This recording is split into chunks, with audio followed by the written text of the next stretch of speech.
यानंतर बघूया दिवसभरातली चौथी मोठी बातमी। SIR प्रक्रियेबाबत देशभरात निर्माण झालेल्या चिंतेच्या पार्श्वभूमीवर महाविकास आघाडीच्या नेत्यांनी आज निवडणूक आयोगाच्या अधिकाऱ्यांची भेट घेऊन सविस्तर चर्चा केलेली आहे। या महत्त्वपूर्ण बैठकीनंतर माहिती देताना आदित्य ठाकरे यांनी मुख्य निवडणूक अधिकारी चोक्कलिंगम यांच्यासोबत चर्चा सकारात्मक झाल्याचं म्हटलेलं आहे। त्यासोबतच महाराष्ट्रातील आगामी लोकसभा आणि विधानसभा निवडणुकांमध्ये कोणत्याही 5 मतदारांची नावं वगळले जाऊ नयेत अशी अपेक्षा कोणत्याही पात्र मतदारांची नावं वगळली जाऊ नयेत अशा प्रकारची अपेक्षा त्यांनी व्यक्त केलेली आहे।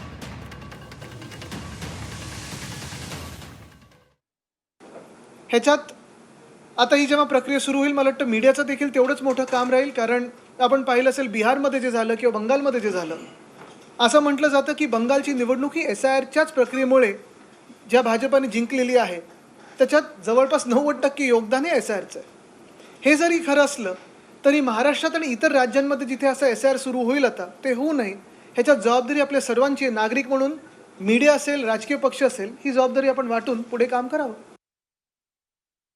निवडणूक प्रक्रियेमध्ये BLOचा किती हस्तक्षेप असावा, राजकीय हस्तक्षेप त्याच्यात किती नसावा, निवडणूक प्रक्रिया करताना ज्या काही नावं येतील त्या नावाची ज्यावेळेला व्हेरिफिकेशन होईल ते व्हेरिफिकेशन करत असताना जी नावं नोंदणार, जी नावं कमी होणार त्याची माहिती ही पूर्णपणाने BLOना मिळाली पाहिजे। आणि ती यादी ज्या आम्ही मागितलेल्या अशा 36 प्रक्रियेमधल्या काही सूचना आम्ही केलेल्या आहेत।